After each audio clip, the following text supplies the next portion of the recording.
Honorable Wandai, your time is up. You have 2 minutes because you are a leader. Only because of that. And I'm only doing this. Mr. Speaker, thank you very much. Let me say this, Honorable Wandai.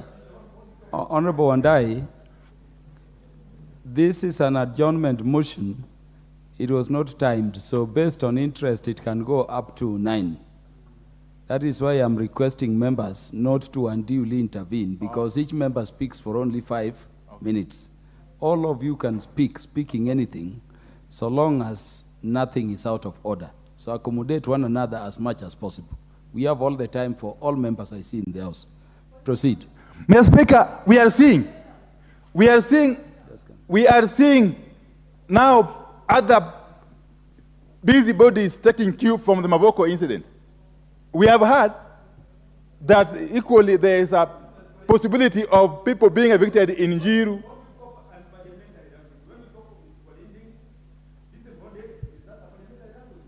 Is the member addressing me or the speaker? But you can't, let me continue. Mr. Speaker, we cannot allow this culture of impunity to take root in this country under our watch. We are saying that Kenya Kwanza must be called out for getting involved in this kind of atrocities against helpless citizens of this country, who they promise to protect. If you cannot protect an innocent home dweller who has taken a loan from a bank, from a SACCO, to put up a home, who then will you protect? Is this government meant for the cartels, or is it meant for the whole country? Is this a government that is simply going to be serving the interests of the cartels in it, or is this a government that can be trusted to serve the interests of all citizens? We don't want to know who bought the land first. We don't want to know who owned the land first. We don't want to know how the land was acquired by.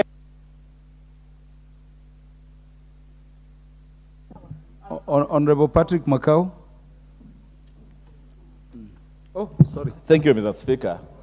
Mr. Speaker, the honorable majority even leader. before I speak, Honorable Speaker, even before I speak, may I urge my honorable colleagues that allow me, I bring in some perspective that will help all of us.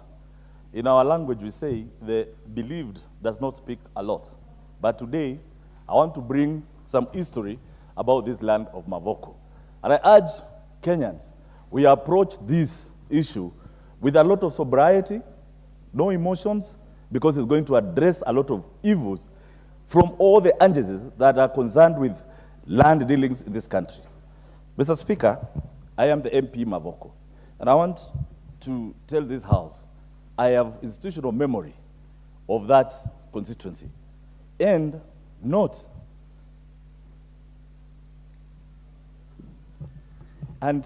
forgetting that this land in issue, the land in question, Portland has its land. Portland has got many parcels of land. And the only parcel that is in question is LR 10424. So members, as we speak, let us not have a blanket condemnation of how many LL numbers we are addressing.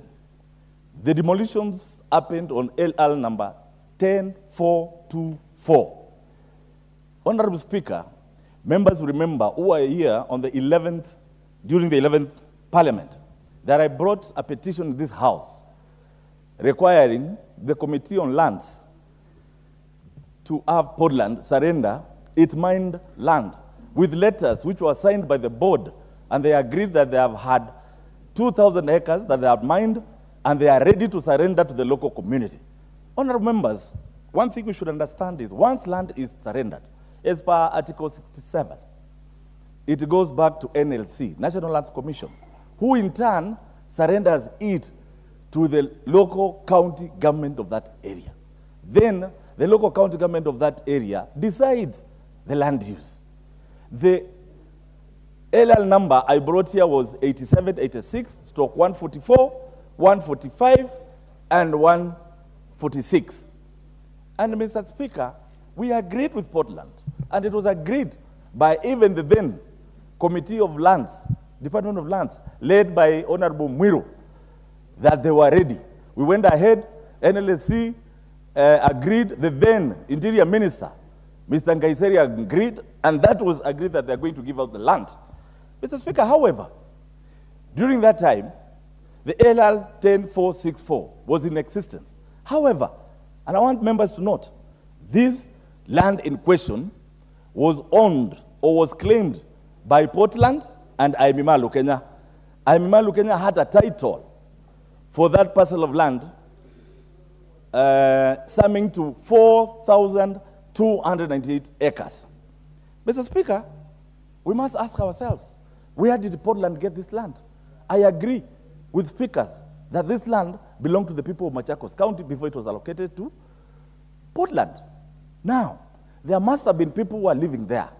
This Aimima Lukenya claim that their grandparents were buried there and they're the ones who had that land. Mr. Speaker, what we should be asking ourselves is, since 2013, when the new government of Machakos came in place, they are the ones who started approving buildings.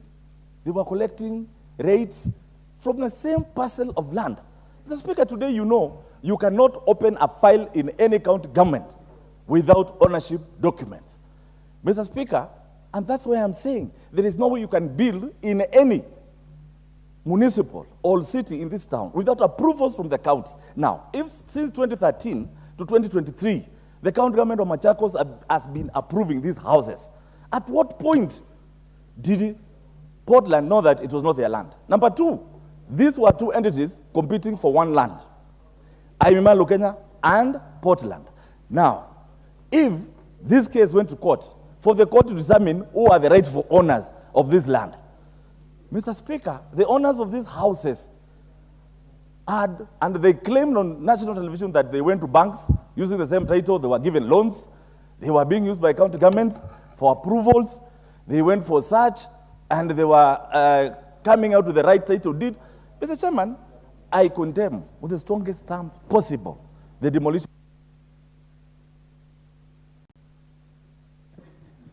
Honorable Mavoko, because you are keeping to facts, not inflammatory statements, I'll give you 2 minutes. But wind up because the Thank you, Mr. Speaker. So the big question is, speak. Mr. Speaker, even as we speak here, the Minister of Lands must be held culpable. Why did they issue 2 titles on one parcel of land? Why were the county governments approving these houses on the same title deed? Mr. Speaker, we know the government is the issuer of title deeds. They are the ones who verify. They're the ones who nullify. And Mr. Speaker, if you look at the title which has been given to the court belonging to Aimima Lukenya, was issued 1980. The one of Portland was issued 2022 and 2023. Mr. Speaker, sometimes we must agree, and I've said it, and I'm saying it again. Had we had a dialogue with the various interested parties, Mr. Speaker, Mr. Chairman, Mr. Speaker, this could not have happened. At least we should have saved those houses. And Mr. Speaker, those Kenyans are very innocent. Today, to build 10 by 10 is very expensive. Mr. Speaker, also, this is not an issue which should not be politicized. Mr. Speaker, I am the MP Mavoko. I represent pastors, MPs, thieves, and everybody. So for me to go and answer for a call of crime, Mr. Speaker, you should not associate me with that. Mr. Speaker, there are processes of buying land. If there is anybody who can point a finger at the MP Mavoko, let them point a finger, bring out trails and show anything. But Mr. Speaker, we must be alive to the fact that titles are issued by Ministers of Lands, they are verified by counties, even Kenya Power had put power lines there, water was put there. Where were they? Why are they making Kenyans suffer? Because of political differences, because of political divides. And I'm ashamed by members of parliament who come from Mukambani and they were not even in support of the community. Mr. Speaker, at one point, and I love Kenyans who go back sometimes. If it was Ishungwa, and I respect it. One time I saw him in Kikuyu saying, my people of Mavoko, my people of Mavoko should be respected. They should be... Honorable Patrick Makau, your time is up. The majority leader proceed to make your contribution. You take precedence over everybody else in the house. Thank you, Honorable These Speaker. people making requests like Honorable Joyce Kamene, we'll have to wait until the Honorable Majority Leader is done. Thank you, Honorable Speaker. Thank you, Honorable Speaker. You know, Honorable Catherine Omanyo, You need to understand your constitution and the standing orders.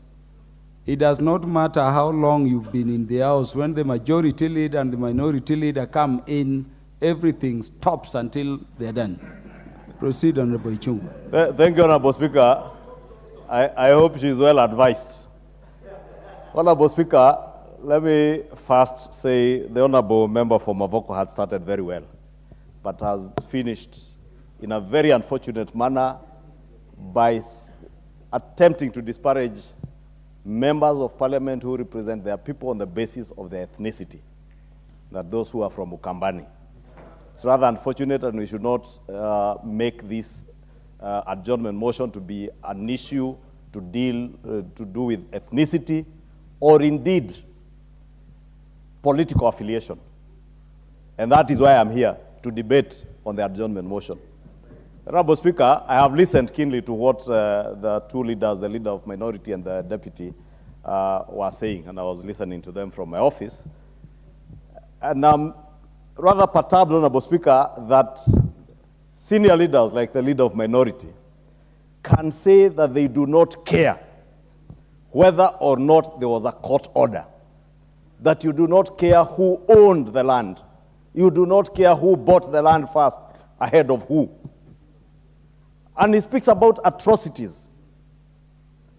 Yet we have seen our colleagues in the minority, especially those who come from the ODM party, want to fashion ODM as a party that stands at the forefront of the fight against corruption. How then would you not care when public land is being grabbed? If there are people who are visiting atrocities on the people of Mavoko and anywhere else, it is land grabbers who are grabbing public land with impunity. Honorable Speaker, we must also bring to question the role of government officers in land grabbing. When land was being grabbed from Portland Cement, because there is no question as to who owns the land. The land is owned by the East African Portland Cement Company. And even the Honorable Robert Mbui knows that. He also knows that there are leaders, current leaders and former leaders in the region, including former members of parliament, former county council chairmen, former councillors who grabbed this land and have sold the land to innocent buyers, Honorable Speaker. Honorable Speaker, it is one thing to come and pontificate here and in political rallies and funerals on the fight against corruption, then come to this house and seek to defend corruption and land grabbing. If there is anybody visiting atrocities to the people of Mavoko, it is the leadership within Machakos County that has perpetuated the grabbing of public land, and a county government that continues to approve buildings on land that they know is not owned by the people who are seeking approval.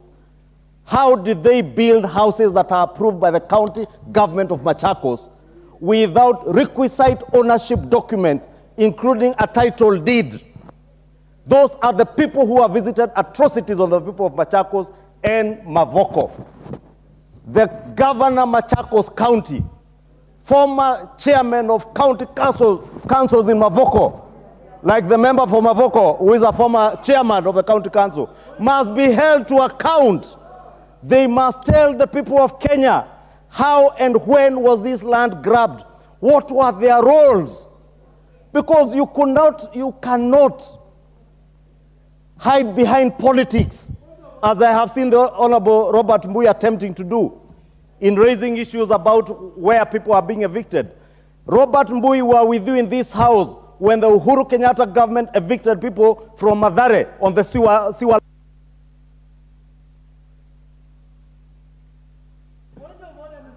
The majority leader will have 2 additional minutes to conclude. Thank you, Honorable Speaker. I was saying the Honorable Robert Mbui sat with me in this house just like the Honorable Pio Andai and the member for Mavoko sat with me in this house in the last regime, under the handshake regime, when in the midst of the COVID pandemic, you mobilized tractors on a cold, rainy night to demolish houses for the people in Mathare and Ruaraka, and you never condemned, you are cheering. I do not stand here today to cheer the demolition of houses. I stand here today to tell you, you must never ever defend corruption. You must never defend land grabbing. You must be at the forefront as leaders in this house to defend the sanctity not just of a title deed, but also the sanctity of court orders. The leader of minority cannot say he does not care whether there is a court order or not. What will happen tomorrow, Honorable Speaker, if people invade the Honorable Pio's 2-acre farm in Ugunja, or his 20 acres, and and he gets a court order to evict them, and he can't evict them? Government must be allowed to work and enforce court orders just like any other. Honorable Speaker, amongst the people I have heard in the recent past, you remember last year there was an incident where people invaded Uhuru Kenyatta's land, and I had said, Honorable Speaker, if you can protect me from this lady from Busia, who has a penchant for shouting a lot of things that makes no sense to anybody. Order. Protect me from the lady. And you know, I once said something about her hair. Now, don't make me say something about your teeth. Honorable Catherine Omanyo. Majority Leader. Order. Order, Honorable Catherine Omanyo. You talk to the House through the Speaker. And I've said each one of us will be heard in silence. The Majority Leader, you have 15 seconds to wind up. Honorable Speaker, I was saying only recently, last year, when Uhuru Kenyatta's land was invaded, and I had issued a caution, Honorable Mwenje reminds me it's this year, and I had issued a cautionary statement to Uhuru Kenyatta and his family. Honorable Speaker, you heard the other day the chairman of Mungiki asking his members who invaded Uhuru's farm and stole his goats or his sheep to return them, Honorable Speaker. Therefore, Honorable Speaker, if we can defend, and I can stand to defend Uhuru Kenyatta's right to own land, we must equally defend East African Portland Cement's right to own land and hold its land peaceably without anybody defending those who have grabbed the land. In conclusion, Honorable Speaker, let me say this. The leadership in Machakos County must come clean. It doesn't matter whether it's from pre-independence or after independence or from...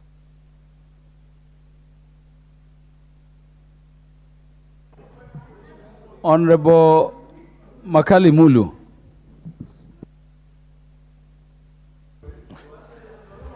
Yeah, thank you very much, Honorable Speaker.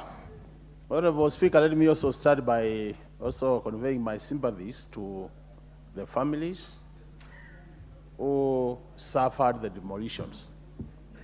Honorable Speaker, you know, it is a known fact that two wrongs don't make a right. And Honorable Speaker, if you look at the history of this country, demolitions have been very expensive to families who are involved. And I remember during the campaigns, Honorable Speaker, the Kenya Kwanza government, one of the things they used to arm our former president with was the issue of demolitions. I remember they did state very clearly that no Kenyans will suffer in the future after they take over the way demolitions were being done by the last regime. And this was basically because of the associated human rights issues when it comes to demolitions. Honorable Speaker, I've listened to the leaders in this House make their statements. And at times I wonder, do we really feel what the people who are really affected are feeling? Are we really representatives of the people? Because the question is, when I see my friend, Honorable Makau, making statements, Honorable Macau is the MP Mavoko, elected by everybody who votes in Mavoko, Honorable Speaker. And that means is the voice of that particular constituency when it comes to matters representation. And anytime he talks, we should see him that way. Honorable Speaker, we must lay this blame where it belongs. Honorable Speaker, the truth of the matter is, the custodian of title deeds in this country is the Minister of Lands. And there are people who know which land in this country belongs to who. And Honorable Speaker, I want to explain a scenario. And I want to be excused because these are some of the scenarios we must explain to put the points forward. In a situation where a woman gets pregnant, Honorable Speaker, it is known very well that even if you do what as a man, she can't conceive again before she delivers. Conceive again before she delivers. That's a fact. It's a biological fact. What I'm saying, Honorable Speaker, is if I have a title to a piece of land in this country, how come that there's a situation somebody else can have an access to a title to the same piece of land? We need to make it to that level, Honorable Speaker. A level whereby, once I have a title written Honorable Makali Mulu, no other Kenyan should have that title to the same piece of land, if people did their work properly.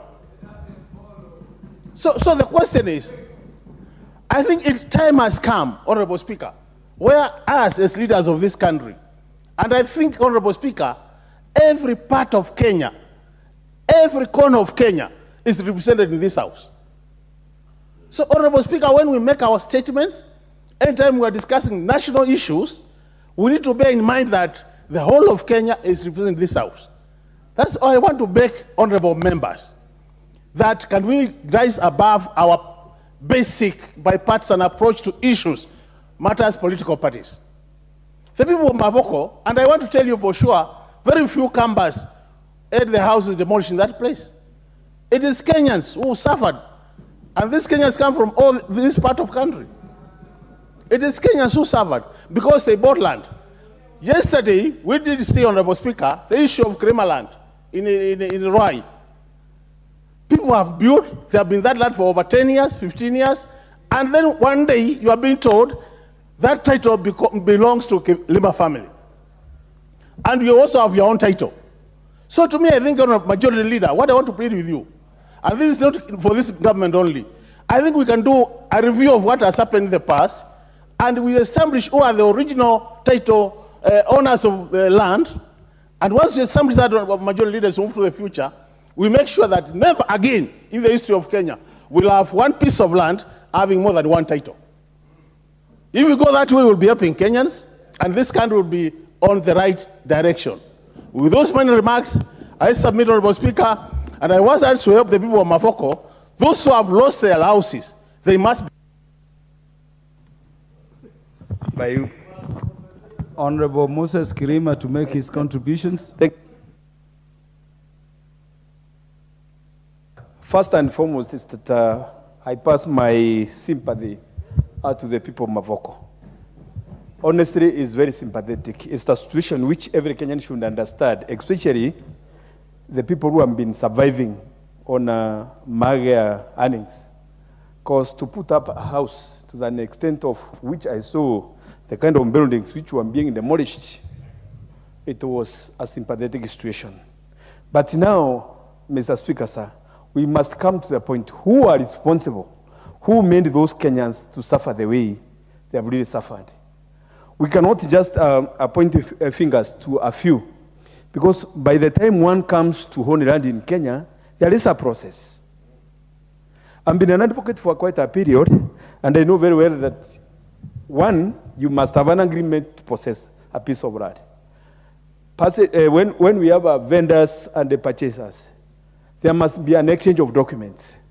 Now, who used to own these documents without blaming or pointing fingers to who is who? It's true that Kenya is full of cartels. And in one or the other, there has been duplication of titles if you go to the land registries, whereby you'll find a party as an original title, and then the others who come through other methods and they end up having other different titles. And now, if you are not careful enough, you are going to buy a duplicate title, and you are going to be a sufferer. So we cannot say that these owners of these houses be compensated, because the first question will come, by who? To me, I'm saying that those vendors who sold these pieces of land, because there must be agreements. Where they came from, they must be scrutinized. And then whoever sold the land, if he is in this house or not, if he has returned or not, he must be capable as it is in the Constitution. He must be liable. He must compensate those people who have lost, because they have lost their lifetime earnings. One, for a title deed, or for a plan to be approved by a county government, you must produce a title deed. But still, let's not forget, there can be undue influence whereby we make calls to the people who are approving this, who are approving the plan of the BQs. And when you make calls as an MP or anybody else who is of influence, I tell you, approval will be there. Then you will be promising that status will fall. So what we are saying is that court orders must be obeyed in one or the other, because without court orders being obeyed, I tell you, we are going to be in anarchy. This is not the first or the last case which this house is going to hear. We have a similar case in KU, whereby there is a Kamai area. It's independent by very rich people. It has been, because they have been promised that they are going to be purchased, or there will be negotiations. Even this area, of which the court is here, Mr. Speaker, you said that there will be no point of order. If majority need has a house there, I guarantee him is going to face the same problem. But what I'm saying is that, Mr. Speaker, sir, no, I'm not intending. I don't want to be informed. What I'm saying is that, like this Kerema issue, if the family of Kerema is not willing to be talking with those squatters who are there, the court orders are to be obeyed in despite of the consequences. So what I am saying is that the court orders are going to be, we must respect the court. We must respect the law as it is. But I don't want to be informed. And the Speaker said that there will be no court, point of order. So, Mr. Speaker, what I'm saying is that sympathy. Order, Honorable Karima. Do you want to be informed? No, I'm not interested. No, because I know. Yes, Majority Leader. Honorable Speaker, I was seeking to guide my brother, Honorable Kirima, and he said he doesn't desire to be informed, and he is completely out of order. Because the debate before us is the land in Mavoko, not KU and Kamai. Because the KU case, Honorable Speaker, unlike this East African Portland case, is a case where KU has already agreed with the squatters that they will get a share of the land and they move away from the rest of the land. Therefore, it is extremely out of order for the member, the honorable member, to be misleading the House and indeed the country, because that is what makes everybody feel that there is unfairness. Because even the people of Mavoko, Honorable Speaker, if they were able to sit and negotiate with this East African Portland as squatters, as genuine squatters, to get a part of the land, it has happened. Honorable Speaker, I can tell you, I have bought land myself using those share certificates. Are you still on a point of order? Now, Honorable Speaker, just to clarify, I have bought land in Nairobi on a certificate, but I knew the certificate is not a title, doesn't confer ownership to me. We went and negotiated with the owner of the land in Embakasi, and the member for Mboni is here, he can bear me witness. We were squatters with him. We negotiated with the owners of the land, and we paid for value. We paid for the land, and we ended up getting title documents. That is what we should be encouraging our people to do. When you occupy land that is not yours, negotiate with the owner. Pay for value and own the land, but don't discourage anarchy. Majority Leader, Majority Leader, we don't want order members, don't seek to debate beyond your time under the guise of point of order. In fact, Majority Leader was just saying the same thing Honorable Kirima was saying, only that the context were different. I hear you to be talking about once a court issues orders, it must be obeyed and it must be enforced. And that is what the majority leader is talking about. So I overrule that point of order, and I hope none like that will be raised again. You have 1 minute to conclude, Honorable Kirima. To conclude my remarks, Mr. Speaker, is that I have been informed by the majority leader, but he has misled this court, this chamber deliberately. Mr. Speaker, with due respect to the submissions of the majority leader, he has decided to mislead this honorable court because the KU issue is not what he has directed.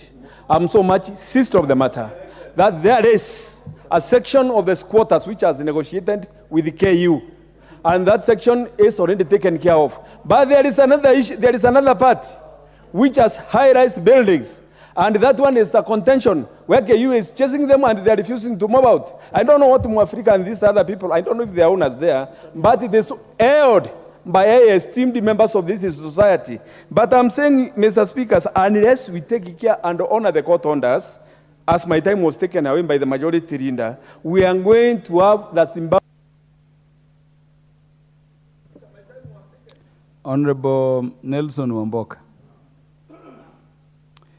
And members, remember, this is a very important motion that has caused Parliament to adjourn other business. Thank you, Honorable Speaker. So could you tell us who has title and whether there are titles and when they Thank you, Honorable Speaker. I take this opportunity to join my fellow members and sympathize with the people of Mavoko who are now homeless because of a government they voted in power. Honorable Speaker. It is surprising that the Honorable Majority Leader now is talking of respecting court orders. The same courts that said Azimio protests were legal, and they went ahead and splashed tear gas, canisters, and killed innocent members. It is surprising, and indeed, it's not only immoral, but amoral to the person of the majority leader. Secondly, Mr. Speaker, and please protect me from my leaders here. Honorable Speaker, it surprises me that before land changes ownership from one person to another, Ministry of Land has to be involved. It surprises me. It surprises me that even the county government must be involved. Honorable Speaker. In this case, we had a government led by a governor called Mutua in Machakos County, who approved the constructions of all these houses. We had a minister in the Ministry of Lands. When these things were changing hands, where are they in all this? Where are they in all this, Honorable Speaker? Honorable Speaker, protect me from the noise-making majority leader. Where were they, Honorable Speaker? As we stand here today, the President of Republic of Kenya, William Ruto, when he came to office and he was asked about this matter, he said, we have to find a mechanism, Honorable Speaker, that when there is land dispute, we must look at ways of a win-win situation where people must sit down and discuss. It came from the president. Where is he? Why is he leaving hustlers? Just because the other day, Azimio Brigade was in Kitui and indicated that Kalonzo Musyoka could be our candidate. We are seeing all this. Why now? Don't panic. Don't panic, Kenya Kwanza government. Don't panic. Why now? Why now, Honorable Speaker? We have a rogue government that does not listen to the cries of its people. We must, by all means necessary, stop this government and make it to start listening to the cries of Kenyans. Honorable Dr. Naomi Wako, what is out of order? Mr. Speaker, sir, is it in order for the honorable member to keep calling the current government, the able government that is giving its best to this nation, to call the government a rogue government and cartels? And they know the cause of all these problems. And they know the cause of all these Honorable problems. Speaker, in another forum, I could substantiate to her what is the meaning of rogue. Nothing is working, not healthcare, not education, not security, even in Baringo. That is rogue. Honorable in basic Nelson, English terms. Honorable Nelson Wamboka, it is not within your powers to determine whether or not you are out of order. Honorable Speaker, well guided, Honorable Speaker, well guided. Order. Honorable Naomi Wako, you are going to speak after Honorable Wamboka and prove to them that the government is not rogue. Yeah, Honorable Wamboka, proceed. Honorable Speaker, you cannot pull down churches and expect God to have peace on you. You cannot. That is why nothing is holding water now. This government cannot hold water because you cannot, honestly, school-going children, exams are starting. What a heartless government. How do you knock down schools, Honorable Speaker? How do you put down mosques and churches, Honorable Speaker? And that is why it is a curse that is coming to befall this government. And we will continue talking. We will continue speaking. Where I come from, Honorable Speaker, there is a saying, where a hyena told a stone, even if you keep quiet, you've heard me. I want Honorable Ichungwa to go and tell his government that even if you keep quiet, Honorable Ichungwa, you've...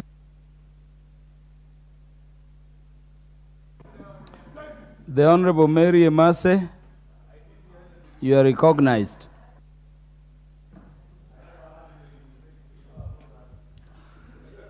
Thank you, Honorable Speaker, for the opportunity to contribute to this motion.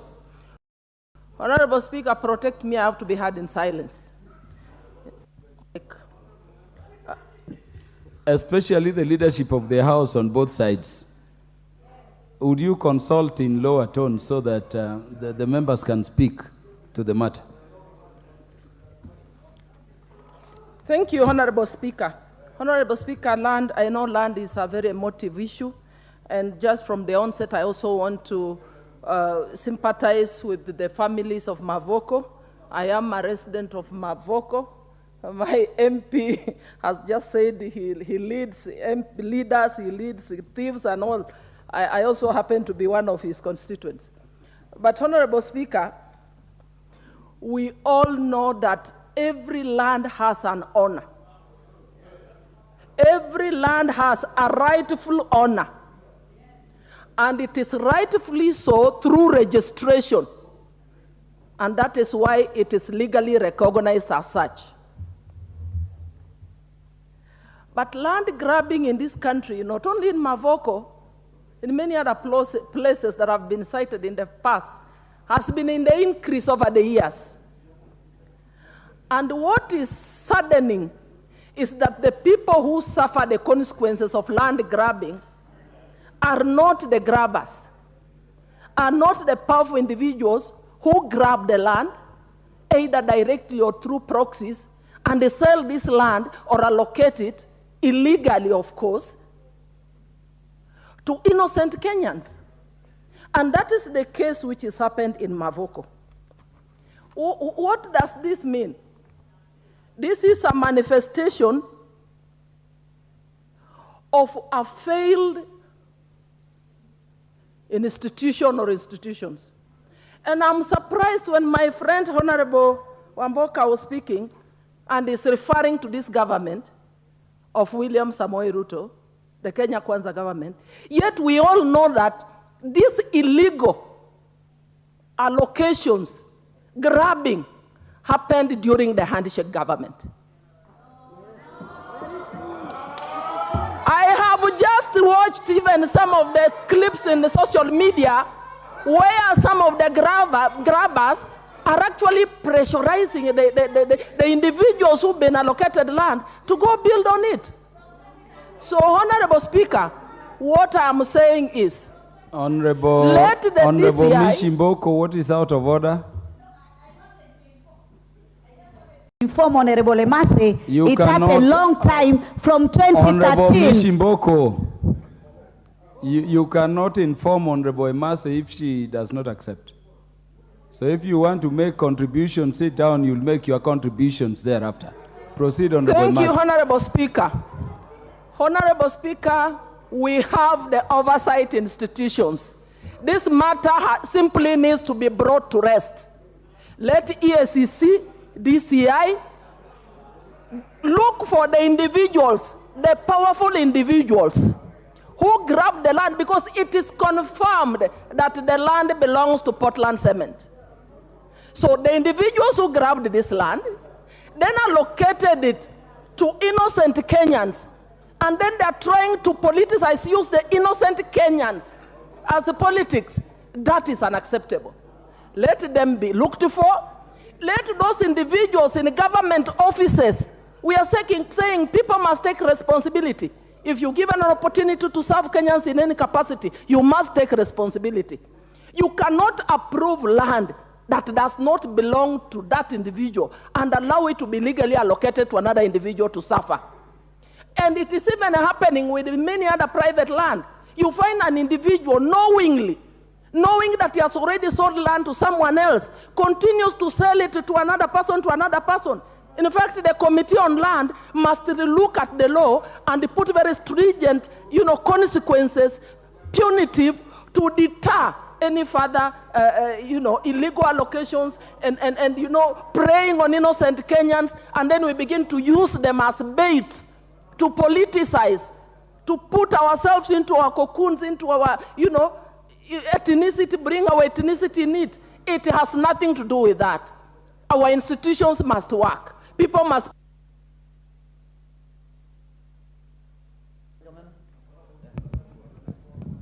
Honorable Joyce Kamene. Thank you so much, Mr. Speaker. I would like to add my voice into this very painful issue of the Mavoko land. Mr. Speaker, let me start by saying, two wrongs do not make a right. Indeed, people were there, they had settled, but for the government to decide to demolish all these houses, I think. Honorable Joyce Kamene, the majority leader is on a point of order. Speaker, my apologies to Honorable Kamene for interrupting her contribution, but I rise on standing order number 90 on declaration of interest, Honorable Speaker. Because, Honorable Speaker, when I mentioned that I had been a squatter at one point somewhere, the member for Embakasi West was very keen to listen, and I clarified to him that it was not the matter before the House. And standing order 90, Honorable Speaker, if I read, it says, a member who wishes to speak on any matter in which the member has a personal interest shall, and the word is shall, first declare that interest. And the members can read the other provisions of that standing order. Honorable Speaker, I have noted with due respect to members that there are quite a number of members who have an interest in this matter who have contributed without declaring interest. And maybe to advise those who are contributing after the Honorable Kamene to declare interest if you have an interest in this matter. We have heard from the member for Mavoko that they are members of parliament who are constituents in Mavoko, and the Honorable Emase has confirmed that she lives in Mavoko, although not on the disputed land.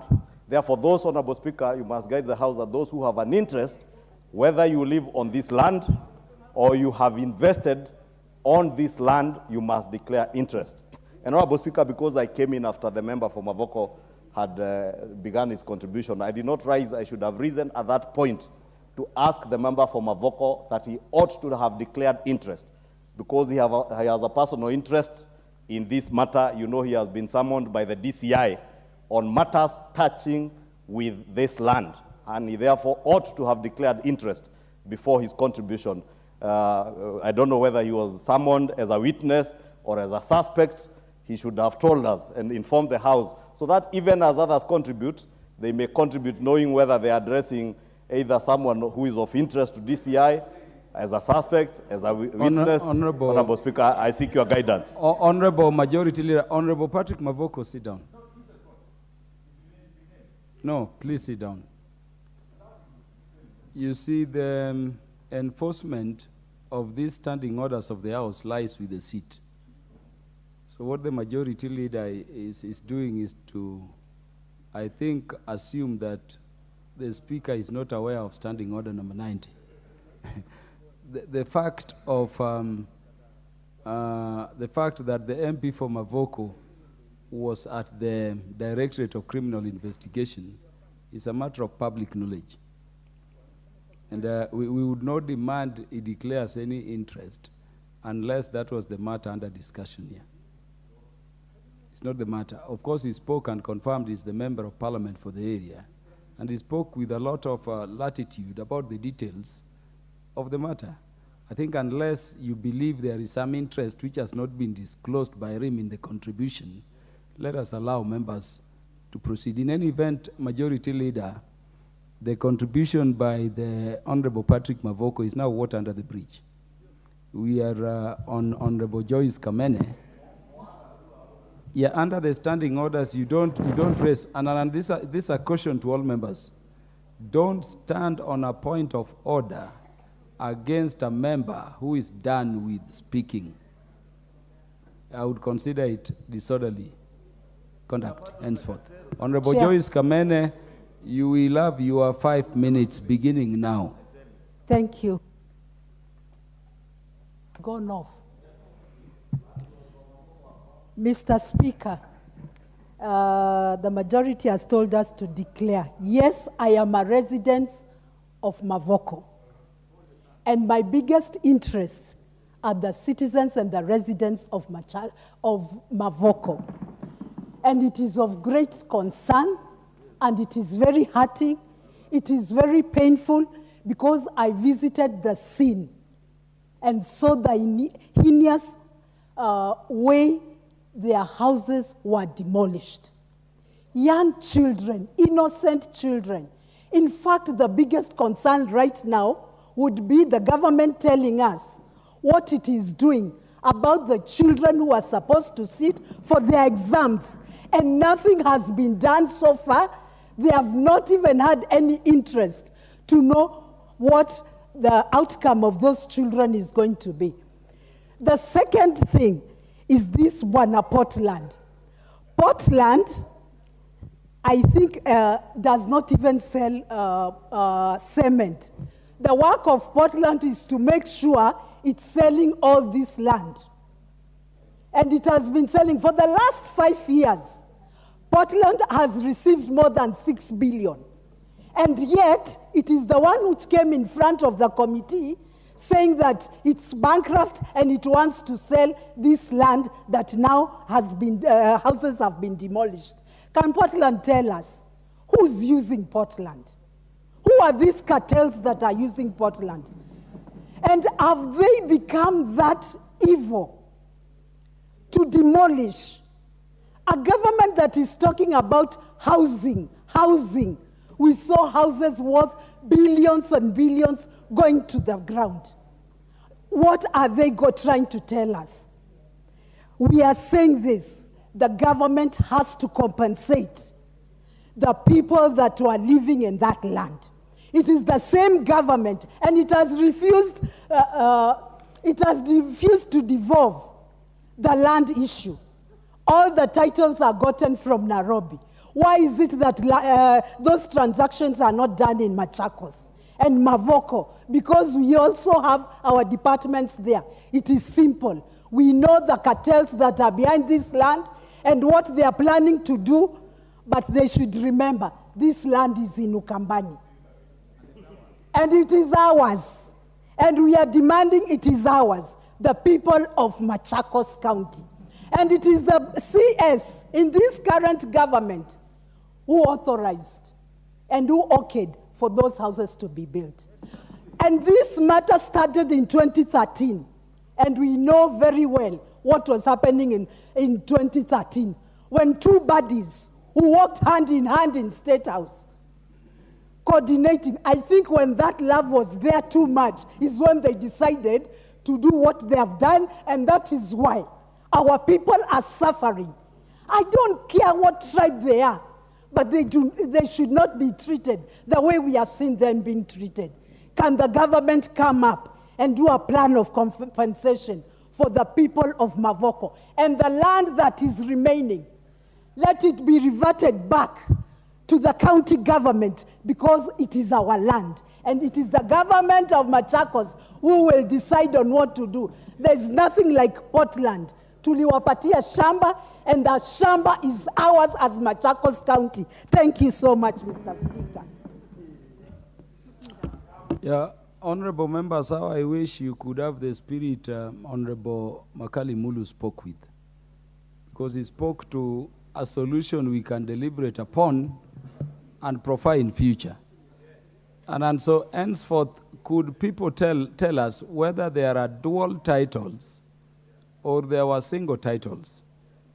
If there were dual titles, when were they issued? If they were dual titles, were both issued by the Ministry of Lands? And if so, what responsibility should the ministry have to the people? And most of the lawyers here, you remember the doctrine called administrative estoppel. If they built on the property, and I'm just saying this for guidance, I fear even when we adjourn the House to discuss matters of national importance, we talk as if we are just playing politics. I mean, we are talking of Kenyans. Those people I saw in Machakos, I cannot say with clarity on which side of the political divide they voted. I only saw Kenyans. Can we address issues and as a House of Representatives come to solutions? Were those houses built without approval, planning approval? Is it possible that if there were planning approvals, they were given without titles? Were those services being supplied there without approval? And if there were titles and approvals, who are involved and to what extent are they culpable or liable for the damage caused to those Kenyans? Is it true that some of those houses were built using loans? And if so, is it possible banks gave loans without proper documentation? If they did due diligence, did the Ministry of Land confirm that they duly owed those titles? And if so, how do we deal with them in terms of the monies they still owe those financial institutions? I mean, let us talk around those areas. Remember, the Lands Ministry is digitizing title. Could that be a solution we could be talking about? Let us talk issues. May I have the Honorable Rindikiri Mugambi? Thank you, Mr. Speaker. I truly would like to sympathize and empathize at the same time with the people of Mavoko. I don't know whether they are Kambas or not, but those Kenyans whose property was demolished. Mr. Speaker, as you have guided, settlement on a prime piece of land in Kenya, particularly in an area of high value, Mr. Speaker, is not something that people just walk in and invade. Mr. Speaker, these are not IDPs, nor are they squatters. These people, from the characteristics of the buildings that we saw, they are people with means. They are people who have a bit of education. They are people who are well versed, even with the kind of property they need to develop. Therefore, Mr. Speaker, I'm inclined to think that these people know what they were doing when they are settling on that piece of land. But Mr. Speaker, if you go to the Ministry of Lands, and we have all been there, Mr. Speaker, there is what is called the original title and the plan. Mr. Speaker, if you go to the Survey of Kenya, and that's where I believe that it needs to start, it will provide the original ownership of the land. Mr. Speaker, there is none of the movers of the motion or the supporters who are disputed that the land does not belong to East Africa Portland Cement. What many of us are addressing here is demolition. We need to start dealing who is the original owner of the land, and when this land was allocated to the original owners, and whether this land, the people settled, they were aware that this land belongs to East Africa Portland Cement. Mr. Speaker, as I'm talking to you, and this is on record, Mr. Speaker, I have 3 primary schools whose land has been grabbed and the title issued. One secondary school called Silimoni Secondary School, 6 acres of land and 9 titles. If we start talking about the legality of titles, yes, there were 9 titles, but the original owner is Silimoni Secondary School. So the possibility of the people who acquired thereafter the Portland Cement could be having titles which are not the original titles and which have been given out there by land grabbers and brokers. Mr. Speaker, if I'm not wrong, this case has not appeared last month when the court orders of eviction were issued. I believe there were eviction orders which were issued before, but they were never attended. Honorable Mugambi, I heard the mover of this adjournment motion say that the case that was between the rival owners, East African Portland Cement and another company, was dismissed on technicality, so the issue of ownership never rose. I also heard him say there is no order for eviction. In fact, that was the complaint he placed before the House. Do you have the eviction orders?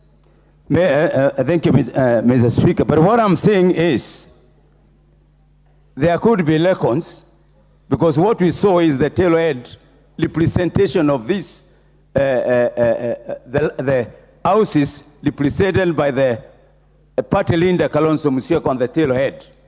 And that matter was also thrown off by the courts. Meaning, Mr. Speaker, the court arbitrated, the court issued judgment based on the evidence that was presented by South African Portland Cement, and therefore it was declared that they are the owners of the land. Mr. Speaker, what am I saying? This land and the people who bought this land, they bought. You'll have 1 minute, Honorable Rindikiri. These people who sold the land to these Kenyans, Mr. Speaker, they are known to those people who bought the land. And from what we are hearing from the media, they are ready to come forward and they say so and so sold them the piece of land. Mr. Speaker, when these people come forth, now we shall separate the beans from the stones. We can't sit here and start blaming the government. Government has nothing to do with this. In actual fact, what we are telling the government to move with speed, ICC, NIS, all of them, they move with speed and bring to book some of these culprits. I saw some Kamba members, leaders, issuing a statement. And I'm seeing also other Kamba members issuing a statement. What a contradiction. Are we talking about the same thing? There is some.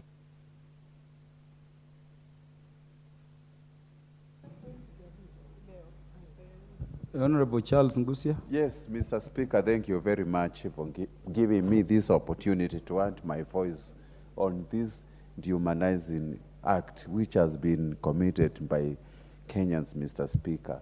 Let me join by actually sympathizing, or rather empathizing with Kenyans who faced this atrocity of highest order.